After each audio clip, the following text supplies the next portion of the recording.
It's very, very airy. Chinese churros, or should I say Chinese vetkoek, or fat cakes. Either way you put it, they are long strips of fried dough that kind of resembles churros but tastes way more similar to vetkoek or fat cakes. And for me growing up, this is one of those staple breakfast items. Not the most healthy, but pretty damn tasty, that's for sure. The version I'm showing you guys today is not exactly the traditional version, but I do believe that it's a lot easier to make and it's the closest you're gonna get to how a restaurant makes it. So I'll explain some of the extra things I add and how that changes and make things easier and arguably tastier. First up though, we're using regular cake flour or all-purpose flour.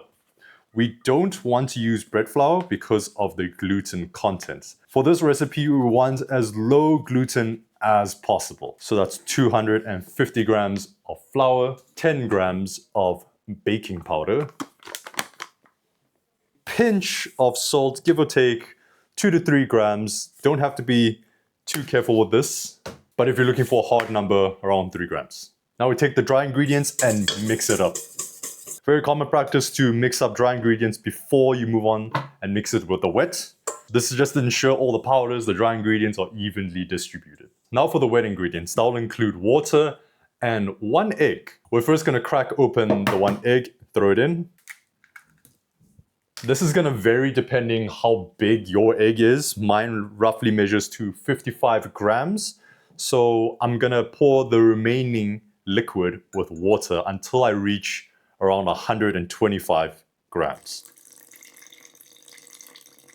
Then we'll measure out 30 grams of butter. I'm using salted butter because that's what I have on hand. You can use unsalted butter, doesn't really matter that much, but we're looking to get 30 grams, around 2 tablespoons. This butter has been sitting in the fridge for a while, so I'm going to pop this into the microwave to soften it, roughly around 5 to 10 seconds. Soften butter into the mix. We're going to mix that together, and if you're wondering what ingredients were extras or not common or not traditional, it's the butter and the egg. The traditional version is just literally baking powder, flour, water, maybe a bit of salt, and that's pretty much it.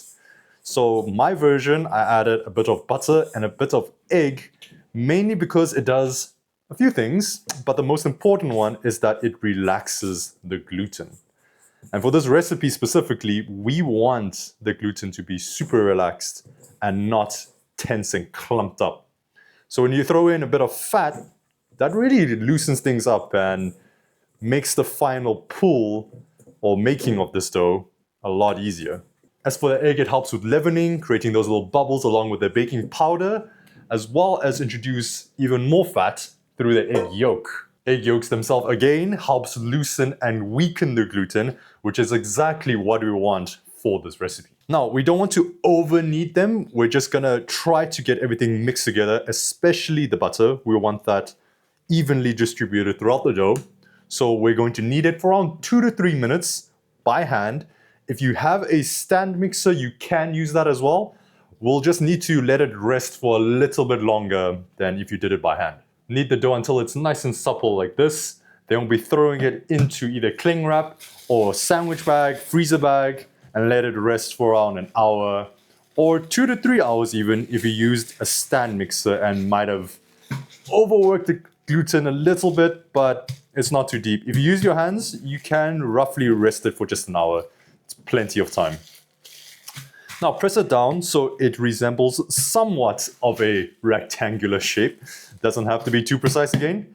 And that is the dough. Let this rest and we'll be back. So how does this youtiao taste different from a churro versus a vetkoek or fat cake? Well, hands down, the first thing you probably notice is the texture. It's a lot more crunchier, while the insides are a lot more hollower compared to fat cakes or vetkoek. With fat cakes and vetkoek, they taste a little bit more breadier, bread-like, more, I guess, savory donut adjacent. With the youtiao, depending how crunchy you make it, it can get as absurd as almost like a chip-like texture. That's kind of like how I would describe it personally.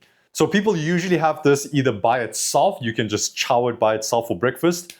A lot of people also pair it with some soy milk. You can dunk it into the soy milk and sip it. Again, a breakfast combo. And lastly, people also add it to different combinations of food. Again, mostly breakfast items and sometimes lunch and dinner, depends on the area that you're from. Some iconic ones would be using it as a filling for a rice bowl, using it for congee as a topping. And I've also seen and had prawns stuffed in the middle of these and then deep fried, which is amazing, by the way. It's served with fruit and condensed milk, which sounds like a really weird combo, but holy shit, it works really well. That is another obscure way of using youtiao that I need to show you guys because it does taste amazing. It's just so bizarre almost. I think it's very Cantonese coded, especially with the fruit and condensed milk, so maybe there's something going on there. A lot of, not necessarily Cantonese, but I see a lot of Hong Kong specific dishes incorporate some condensed milk. I'm assuming this is from the political past, from the British. So it creates an interesting hybrid of Chinese and Western foods in that area. But enough of that, let's get back to making our youtiao. So the dough has been resting for around an hour, and here I have a wok filled with oil that I'm preheating. We're gonna have to work quite fast because as soon as we prep and chop everything up, it'll go straight into the oil to fry. Grab the dough and place it onto your working surface and press it down a little bit. And just make sure it roughly forms into a long rectangle shape, something like this. Slice it into planks or strips around this size and then stack it on top of each other, like so. Then with the chopstick, we'll be pressing it down the middle so it kind of sticks together and bends inside a little bit like that. We're going to grab it from both ends and then gently pull them till it's nice and stretched out like this. And that's all there's left to do is throw it into the hot oil. I'll continue chopping up the next portions so we can all fry up together. And pull. That is what I'm talking about. This is the golden brown color that you want to cook it till. It takes around 5 minutes to get to this. Just make sure to not go too high with the heat and cook it around medium so it doesn't burn.